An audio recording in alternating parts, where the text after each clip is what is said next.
Boa tarde, meu nome é Rose, eu sou formada em Pedagogia e estou aqui para apresentar um pouco para vocês sobre conhecer os desbravadores.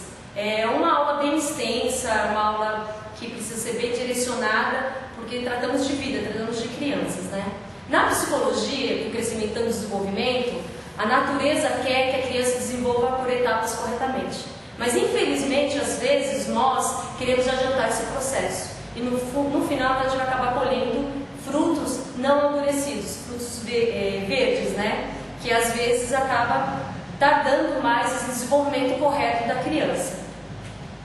Aí nós pensamos, como podemos ensinar, né? Aprender como a criança pode vir a aprender. Todos nós dependemos do sistema nervoso para poder adquirir esse conhecimento. E ele tem o sistema nervoso central, que é responsável, né, para receber e interpretar essas informações. O periférico, que é conectado para poder fazer essa transição. E temos o autônomo, que é responsável pelas funções desses órgãos, né, essas funções voluntárias. Mas se nessa criança nós temos esses distúrbios de conexão, com certeza ela vai demorar mais tempo para aprender. Então nós, como líderes, como conselheiros, temos que avaliar essas crianças e conseguir transmitir para ela o conhecimento de maneiras diferenciadas. Todas as crianças são diferentes, não podemos ver elas como um todo. Como os líderes também, nós temos que nos preocupar de conseguir detectar essa dificuldade da criança e ajudá-la. Porque o que ocorre muito nessa fase, a partir de 10 anos para cima até 16 anos, nós temos muito a discriminação pelo bullying. Temos a rejeição da criança, aquele isolamento que ela acaba acontecendo com ela dentro do clube mesmo. A baixa autoestima, que é a aceitação dela mesma, decorrente desses outros processos. E o desenvolvimento do seu potencial. Então ela tem que ter credibilidade, confiar naquilo que ela pode se tornar. E isso depende de você. Por isso que temos as fases, são divididas por fases. Temos a fase da puberdade de 10 anos. Esse é o período de transição, acho que mais difícil, que ela está sendo da infância, daquele momento de fantasia, para tentar encarar o que é realidade. Começa a ter algum desenvolvimento no corpo dela, mas é o momento mais preciso que o líder, o conselheiro, tem que focar nessa criança. Ela vai ter uma aceitação de vida mais confiável, ela gosta muito de atividade interativa em grupo, ela já tem um pouco mais de autonomia e ela gosta muito de interagir com crianças do mesmo sexo. Por isso que é importante, quando você realizar uma atividade, você não misturar menino com menina nessa idade, porque eles não vão realmente se agrupar, porque ele não consegue ter essa interação diferente de outros sexos também. Temos o juvenil a partir de 11 anos. Bom, essa criança, ela já tem no interior dela algumas regras sociais e morais, ela já consegue compreender. E ela utiliza essas regras para quê? Para se proteger. É o momento em que ela mais se protege de tudo que ela pode. Ela está ali no momento linear ali da adolescência, passando por esse processo. Ela começa a ter mais impulsão, ela tem mau humor, ela começa a ter mais raiva da situação, ela tem a tendência a discutir com as autoridades, os pais, o líder, e ela está ali no meio, ali, começando o processo de adolescência, por isso que para ela é muito difícil. Depois nós temos o estágio da pré-adolescência, que começa a partir de 13 e 14 anos. Nós temos o grande filósofo Piaget, que ele diz que todas as funções intelectuais dependem de um processo. Nesse momento, esse pré-adolescente, ele acha que ele pode tudo.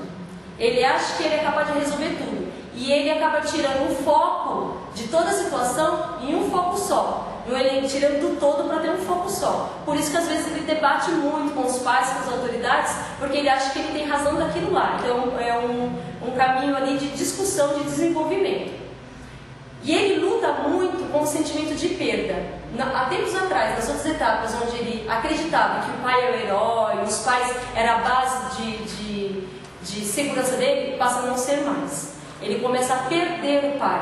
Então ele não vê mais o pai, sabe, como mentor de toda a sabedoria, não tem mais o pai como herói, né, os pais como herói, porque ele começa a desafiar o conhecimento dele. Agora eu sou autossuficiente, eu quero conhecer. E ele tem esse sentimento de perda. E esse sentimento de perda causa um sentimento de medo, porque ele vai passar a enfrentar alguns processos de mudanças que nem ele mesmo sabe lidar com aquilo.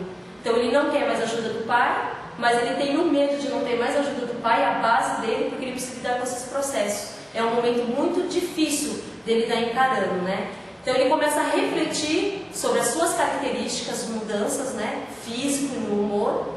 É um momento de grande tensão, porque ele é um momento de descoberta, porque ele está começando a caminhar sozinho, ele fica introvertido. Isso com 13 anos. Quando passa 14 anos, apenas um ano de diferença, ele já passa a ser extrovertido. Já é diferente, o humor já muda já começa a ter bastante energia, já passa a ser amável, comunicativo com os outros. Ele é totalmente fascinado pela personalidade. Ele está em busca de saber quem ele vai ser. Então ele começa a discutir muito em grupo sobre as personalidades, quem ele poderá vir a ser um dia, né?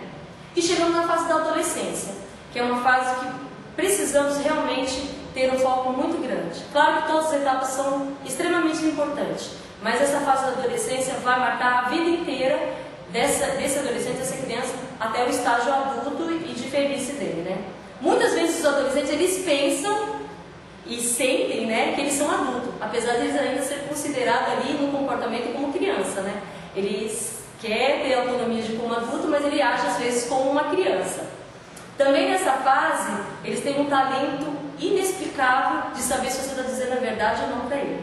Então, quando você for conversar com o adolescente, não minta para ele, porque ele vai saber se você está falando a verdade ou não. Ele consegue detectar isso. E também nessa fase que surge a identidade mais forte da fé, onde se define e fortalece todo esse processo espiritual dele.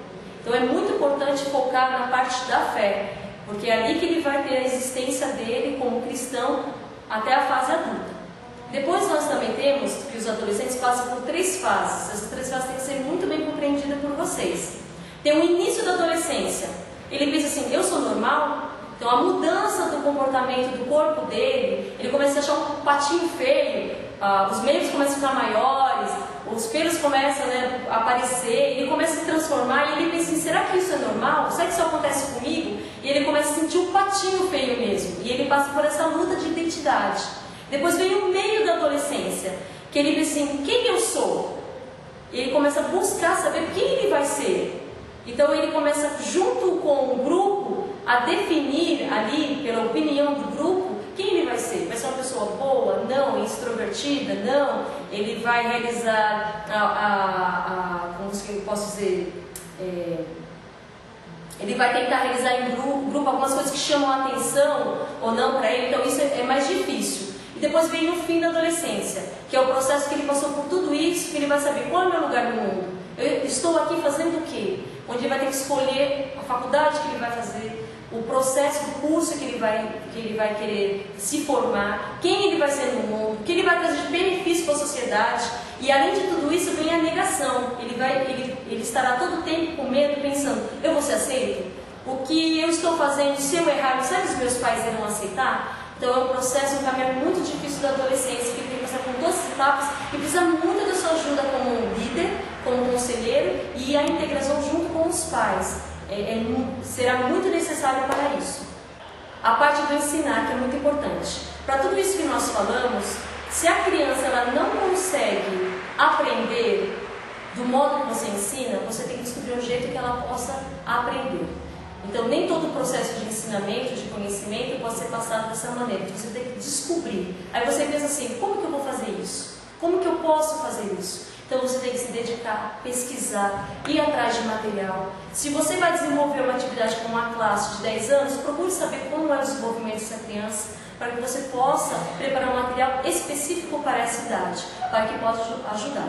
Mas o principal foco de tudo isso, de tudo que eu disse aqui, que você precisa manter, que o principal foco é Jesus. Não adianta você realizar todo esse processo se o seu foco não for a salvação dessa criança. Aí eu penso, a igreja salva? O clube de gravador salva? Não, não salva. Mas ajuda esse espaço para a redenção. Todo o trabalho que você realizar, você tem que focar em Jesus. Ele tem que saber que a Bíblia é o principal objetivo, o seu principal conhecimento. E isso vai ajudar no processo da vida, do seu desenvolvimento, na fase adulta e constituir para frente uma família, uma sociedade melhor. Por último, eu queria deixar um texto bíblico que diz que nós não devemos se conformar com o mundo, mas devemos ser diferentes desse mundo. Temos que mostrar para essa criança o que é verdadeiro, o que é realmente principal. Então você nunca diga para ela uma verdade fracionada, porque ela é pior, é mais perigoso que uma mentira declarada. Ensina o correto, baseado na Bíblia, baseado no foco da salvação de Jesus. Faça todo esse processo, estabelecido em 3 pilares, que você deve trabalhar com eles, que é a união, o propósito e a comunicação. Se você, junto com o seu grupo de gravadores, com a sua diretoria, conseguir manter a união, ter o mesmo propósito e todos falarem a mesma comunicação, com certeza você vai atingir o objetivo de fazer com que esse seu menino, essa sua criança possa atingir a redenção e a salvação. Obrigado e tenham todos um bom dia.